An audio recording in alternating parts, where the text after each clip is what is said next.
Welcome to Generations at Work, where our goal is to build bridges and not walls between the different generations in the workplace. And today, we are going into a deep, multi part series as we explore Dr. Tim Elmore's new book, The Future Begins with Z.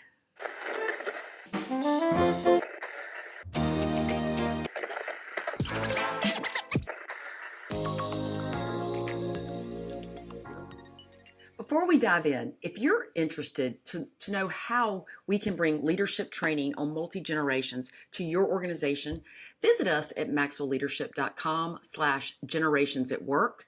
We've also uploaded some valuable content for you there that is free and downloadable.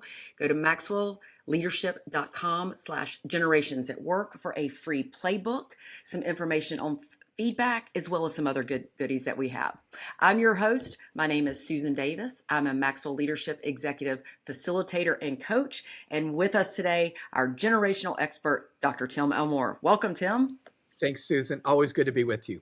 Yes, we're so excited. Now, this series is going to be, we're going to do multiple series because I am super excited about your new book, The Future Begins with Z. Tim, when is this book launching?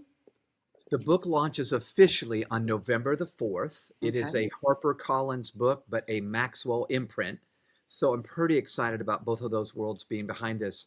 It is such an issue. Susan, you and I have had countless conversations about how do we lead this youngest team member coming in, and they're so different. So I really try to produce a field guide here that just walks us through how to lead them well. This book is so timely. And if you want to get your advanced copy of this book, if you'll just scroll down into the show notes, there is a link for you to pre-order your copy. And Tim, you said it so well.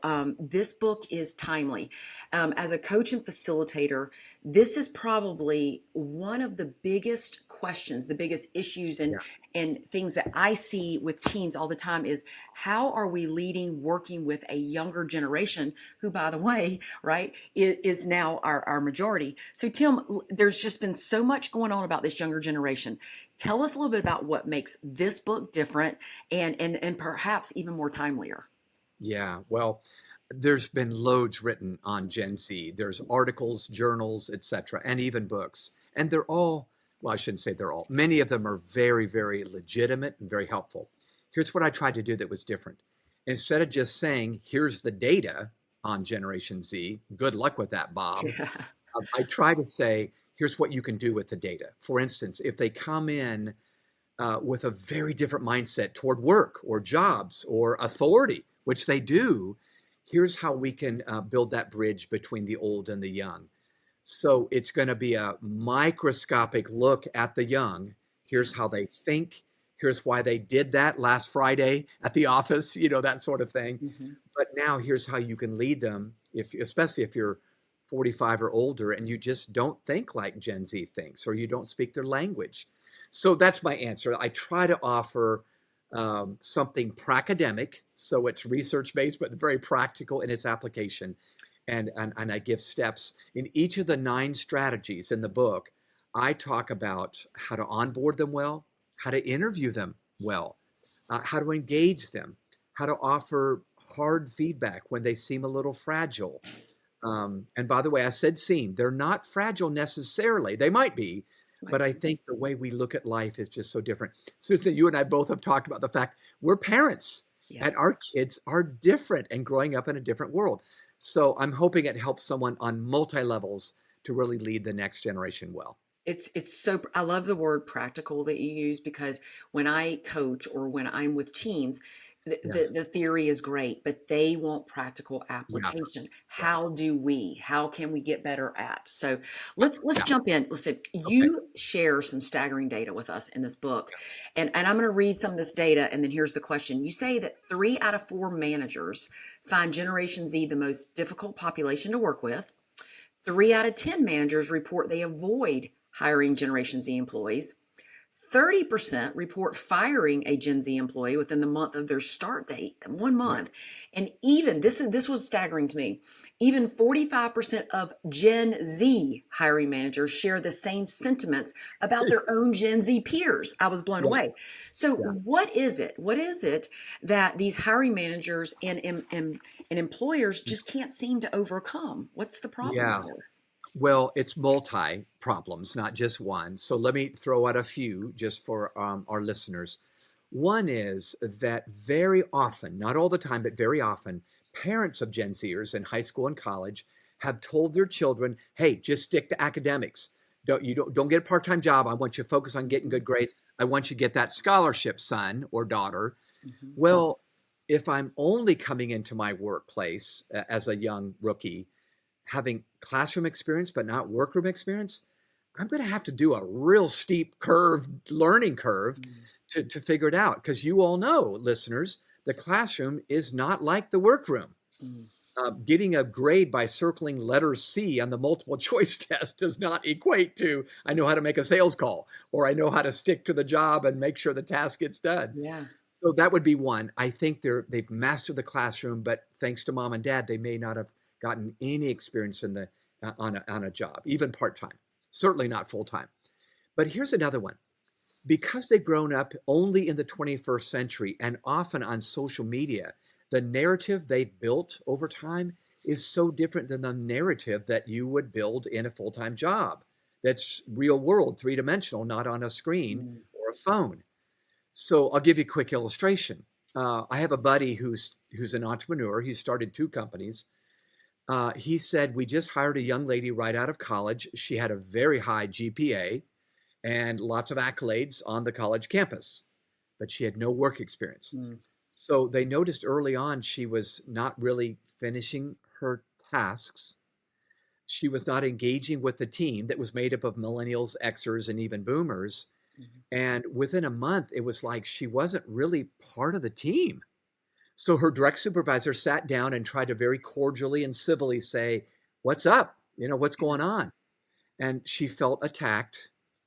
And Yeah. he wasn't attacking. In fact, if anything, he's trying to say, I I need to need you pull you in. into Yeah, I the team, need you not in. push you away. But she just didn't get it. And this was confounding because she probably had a higher IQ than any of her teammates. That's what's so confounding. What is up? Within 1 month, within 30 days of her start date, she sent an email to the entire team. Now, it was relatively small, Yeah. like 20, 25 people. So, not to a supervisor, entire team saying, "I'm leaving today. Bye." I'm out. So she didn't know how to have a hard conversation. She didn't Mhm. know how to say, "Let me give you a 2 weeks notice." That's kind of protocol, most Yeah. places. So this is the thing. She certainly had the talent and the IQ to do the job. She did not have any of the experience. And what's sad is either the job didn't offer it to her or she didn't want to pay attention long enough to get it. Mm.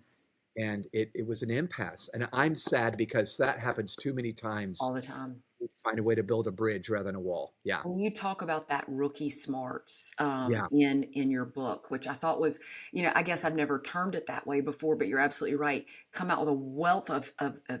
smarts, but no practical application. In chapter one, and I love this, the name of the chapter for the listeners out there is called the Peter Pan Paradox. And Yeah. I thought this was a great title. It really drew me in. But you tell a great story about Colin Webb. Now, Yeah. share with us a little bit about this paradox and also what you learned from Colin. Okay. Well, first of all, Colin has been a dear friend since high school. He's still a young man in his 20s, but I've known him since high school, did student leadership meetings with them. And every time I met with that student group, I had hope for the future. I just thought, oh my gosh, I will be working for you all one day, Yeah. that sort of feeling. Colin Webb graduated from a public high school and was invited to come up to MIT in the Boston area. Wow. So he's very technologically advanced. In fact, he was on the student council all 4 years, just brilliant, brilliant. In fact, Yeah. when he graduated, they invited him to join the board of trustees. So Wow. crazy smart. Once he was done with college, he had several job offers, you can imagine. But he took a job in Detroit at General Motors, one of Wow. the big three Hmm. automakers up there in Michigan. Within a few months on the job, Colin, you can imagine, was so brilliant and had some fresh ideas. He Ideas. thought, oh my gosh, we can do professional development better up here. We can do this better, that better. Mm. He had three or four ideas. He took them to his direct supervisor, and I'm sure it was not a bad conversation. I'm sure it was civil, but his direct supervisor said, "Hey, you need to keep your head to the grindstone, keep your nose to the grindstone, just keep doing your work. Don't worry about ideas. Pay your Just, dues. yeah, pay your dues. That's exactly right. Thank you for inserting that phrase. That phrase is that's like I cussing hear out it. of Gen. I hear it all the time. Yeah, I don't want to hear that. Don't Hmm. tell me to pay my dues. So here's what Colin said. Okay, yes, sir. But he wasn't done yet. So he had the audacity to send an email to Mary Barra, the CEO of General Motors. Yes, Why he not? did. Right? Why He's not? really funny. And he sends this email to the CEO. That's very Gen Z-ish, if I can Yes. say it that way. Yes. Well, Mary Barra got back to him. She said, these are great ideas. Let me take them to our executive team. And they really were good ideas. I had a conversation with him Yeah. and I thought, well, that sounds good to me.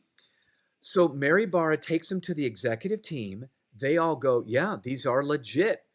But by the time the ideas went down to the middle management on the Mm. organizational flow chart, it got to Colin's direct supervisor. And once again, he reached an impasse. Mm. Keep your nose to the grindstone. You got to be around here 8 years before you get to lead anything, son. Yeah. That sort of thing. And so Colin said, yes, sir.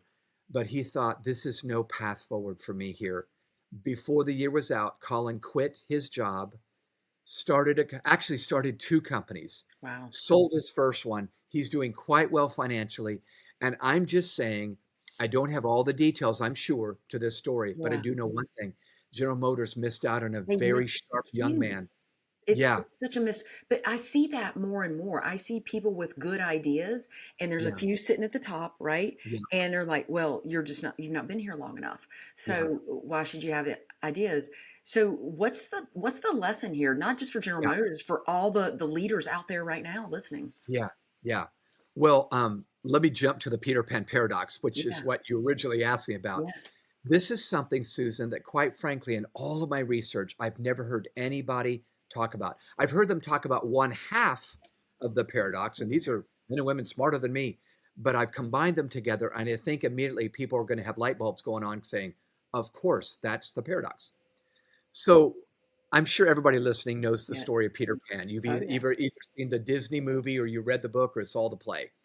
Peter Pan is this marvelous character that in the story yeah. flies in, so he's quite magical, Whimsical. flies in, Yeah. scatters pixie dust everywhere, enables other people to fly. It's just amazing. Yes. So he has something that others don't have. Hmm. At the same time, if you remember Peter Pan's character, he doesn't want to ever live anywhere but Neverland, where nobody has to grow up. Grow up. Nobody has to become an adult here. Yeah. And that was the whole, so I can't believe this. This guy lives in Neverland. I think these two realities illustrate the Peter Pan paradox. Mm. They bring something to our teams as young people that we don't have. I don't have any pixie dust at my age, Susan. I'm so sorry. I've lost it, okay? Maybe on a good day, I might Right. have a sprinkle of that pixie Yeah. dust.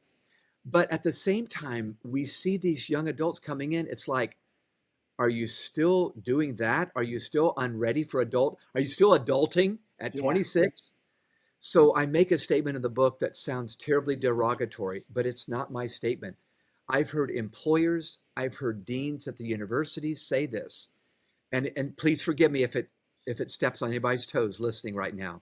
But the statement is, I hear too many employers saying, I think age 26 is the new 18. Mm. It's like socially and emotionally, regardless of how smart they are, they don't seem to be able to look somebody in the eye sometimes, have a conversation, shake their hand, do the hard, like that young employee I just mentioned that Yeah. said, I'm sending an email out. I'm not going to have a hard conversation with my manager. I'm going to I'm out, Yeah. immediately. So it's troubling because we're so put off by they don't want to grow up sort of thing that we lose out on those Colin Webbs Yeah. on our work team and we miss out on all the pixie dust. So here's what I'll bottom line it that you can volley back. My encouragement in light of that is leaders, listen to me. You got to listen more than you used to listen. Colin's got some pixie dust, but you got to coach more than you There used to you go. coach. There you They go. don't understand some of the fundamentals and you're so angry or frustrated. But remember, I've said this a million times. You got to turn your frustration into fascination. If Yes. you'll be willing to coach and listen, I think you'll keep them. And I think they may be the path forward. and they'll reinvent your organization. What if your book had the expert backing it deserves? Join best-selling author Tim Elmore and a team of publishing pros for their next book in a weekend event, happening February 27th through March 1st, 2026, in Alpharetta, Georgia.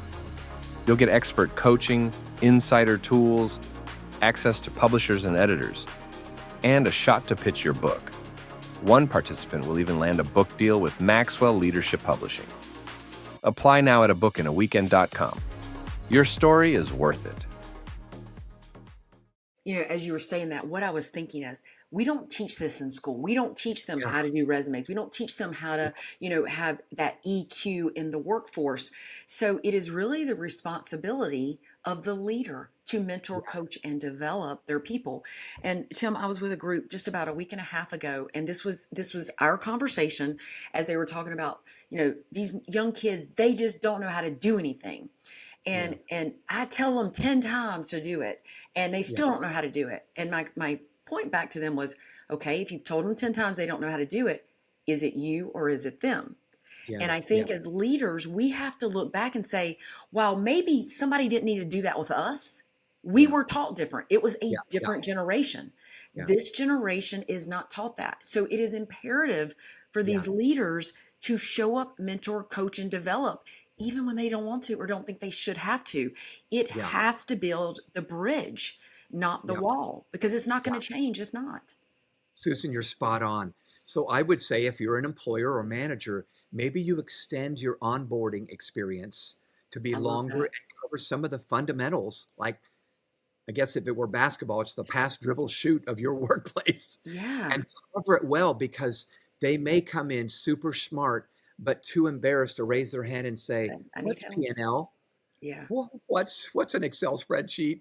Or how do I, some of the fundamentals. Absolutely. And they're not dumb. Please know they might be smarter than you are, listeners, but in different areas. And so let's combine our superpowers.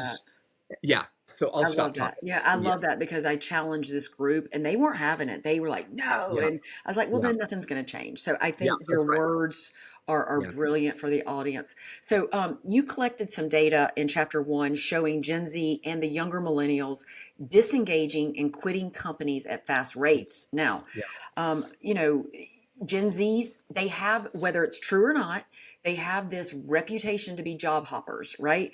How can we as leaders make that younger generation want to be at our organization longer, want to stay at that and feel engaged and not just interacting, but engaged and living to potential? How do we do that? Yeah, well, it's not an easy fix. I'm going to give a couple of ideas. But just know, listeners, there's no little silver bullet that if you shoot this one, it's going to be awesome. One of the biggest reasons why they don't stay is they truly, and I've been told this I did countless focus groups with young people, 16 to 24 mostly. So these are young, emerging adults. Yes. They are put off by our old school traditional approaches. Not all, but many. So just know they're coming in. Picture somebody coming in from a different country and they would go, ooh, I didn't know you did this in America. Well, they're going, ooh, I didn't know you did this as an older person here. So just know they're going to come in and they see us very often. In fact, I've had young people lovingly tell me this. I almost have a father-son relationship, so they feel safe enough to say it to me as the founder of Growing Leaders. But they'll go, this seems so old school. And I said, I can see why you might say this. I came up with this in 2003, So just know that's part of the reason they see it differently. But here's another one, Susan, that we often miss. Do you remember in 2020, when the pandemic hit, many Gen Zers, very young, first year on the job maybe, were let go. We had to let them go, perhaps for financial reasons, revenue reasons. Well, they were saying, you weren't loyal to me. Why should you expect me to be loyal to you, Bob? I keep mentioning Bob. That's not unreasonable. That's not unreasonable. Yeah, that's right. Makes sense to me. So picture step into their shoes, being very young and being treated like a commodity. They're not investing in me. I'm like a commodity that you can buy and trade and sell and step on and throw away. They feel like they're throwaways. And if you were honest, you might say, yeah, they kind of are at 22 or 23. Mm-hmm. So I would say, here's your answer. If you can find a way to build a relationship with them and really invest in them. Love that. And again, you might say, well, what if I invest in them and they quit because they're all quitting all the time? What if you Well, I'm don't? going to remind you, yeah. Well, I'm going to remind you of what Zig Ziglar used to say decades ago. Yeah. When someone says, what if I invest in them and they leave? Zig always used to say, what if you don't and they stay? And they stay. Yeah. That's not a good answer. So I would say take the risk, invest in them. But I think I've found when I invest in them, I extend their stay. They Mm. go, man, you actually care about me here and you're making me better. I don't want to leave Yeah. this place. You're mentoring me. So if there's a way you can do this, even at a large company, direct supervisors pouring into them, personal development, professional development. Susan, Love that's that. what you do. Listen, I'm So telling you, so much yeah, impact these managers and leaders have directly. Remember, people lead people, right? Not organizations.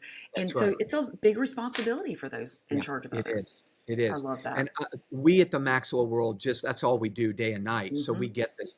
I know some of you listening would go, gosh, we don't really pay much attention to professional development. I think that's the new currency of tomorrow. In Absolutely. fact, I would say Relationships. what you lack in cash, you can make up for in culture Ooh, and I like that. yeah. What you So lack in I would say, cash, make up for in culture. I like that. yes, absolutely. Yeah. Ooh, good stuff, good stuff. Now, this chapter, you have so much in here, but one of the things that you talk about is feedback, Yeah. and Gen Z, younger millennials are known to be quote fragile, and Yeah. so how do leaders? And I hear this in the field that it's hard to have a hard conversation. You know, there's just Yeah. so many reasons why, but how do leaders give that firm feedback or even encouraging Yeah. feedback, right, to these younger generations and do that in an effective way? Yeah. Susan, this is something we touched on in an earlier Yeah. episode. So I'll just recount it very rapidly. And listeners, if you want to go deeper, we did have an entire Yeah. episode. Feedback. Hmm. But I think the key when I'm meeting with a young Gen Z or 20 something is to make sure that I first connect before I correct. So I somehow form a relational connection. I make sure I ask how they're doing and so forth so they know I'm not just coming in with my guns loaded, Hmm. blasting away with correction. But the point of our last conversation on this is a little acronym that has saved me over and over and over. And it's four words and it spells ALEG, ALEG. I know that's crazy, but just tell yourself this is the leg you got to stand on, okay? So I remind myself before I offer any feedback and guidance, I need to ask questions first. Mm, good. I don't jump in with telling them what they've done wrong. I'm saying, what made you do that? Or what was your logic in that? They probably do have some logic. Hmm. All conduct has some context that explains it.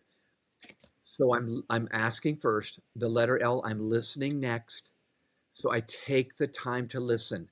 I like that. Um, Ernest Hemingway taught me something, even from the grave.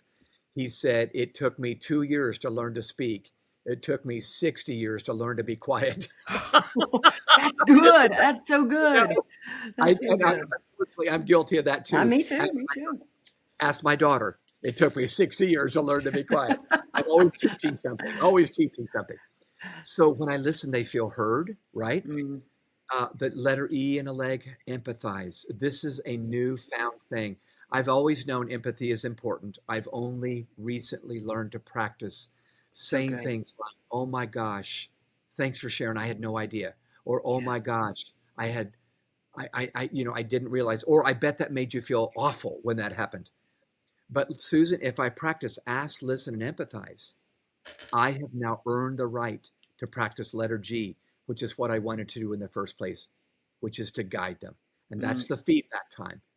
And now I'm offering feedback out of belief, not relief, yeah. meaning I believe in them. And that's why I'm saying hard things. Yeah. I'm not relieving myself of all my frustration and venting on them. Yeah. So I'll stop there. But I think that's the key to offering hard feedback. Yeah. I love that. I think we're going to do a deep dive too into that chapter, and we'll talk a little Yes. bit more about that. I have a lot of thoughts about this too because I feel like people only hear the negative, the constructive, Yeah, right? The things that we need to do. So I think that's a great connection point. Now, absolutely. we also spoke about this. You talk about it in this first chapter, but we spoke about this on another podcast about mental health issues Yeah, with the younger generations. And we have, I'll say, an anxious society. So yeah, how can supervisors, leaders, team managers, how do they get through to these anxious younger team members? yeah. It's a great question, and one that I feel like there are brilliant organizational psychologists with greater wisdom than I have. But I have curated what they've taught. And I would say, number one, it goes back to make sure they feel heard. Even if you feel like, I'm going to get blunt now, please forgive me. Even if you feel like they're being wimpy right now and they just need to suck it up, buttercup, and get Yep, with it, I've said it. make sure they feel heard, that you realize, yeah, I'm anxious too, or we do live in an anxious world. Affirm, affirm, affirm before you start saying, okay, now here's what you got to do. I think sometimes Gen Z feels like you don't even understand the world I've grown up in. Mm, And now you're saying, suck it up, buttercup, or whatever. So just know I'm going back to that all the time, listeners. Listen and relate, listen and relate, listen and relate. Make sure they feel like you, yeah, it is anxious. But you know what, Susan? We had Arthur Brooks on this oh, he podcast. was so good. Yes. He's brilliant. Harvard Mm. Harvard professor that has the most popular class at Harvard University. So this little credibility here. But he says one thing we need to say to young people is, you're right. It is an anxious world. We're all a little anxious. Mhm. That doesn't mean we need to stop everything and say, oh, I've been traumatized. Maybe you have. But I think we've not said enough. Yeah, we're a little anxious. Welcome to the world. Welcome to the real It's not getting world. any different, right? It's only going That's to get more. right. Yeah. Yeah. So even if Susan, if you and I go back to our high school and college days, there was a little anxiousness, but we realized, we looked around and said, yeah, this is, Mhm. the world is hard. It's Yeah. hard. Okay, now let's get with it and get going. Yeah. So I love the fact that he said it, because my gosh, the guy's brilliant. Mhm. One more thing though.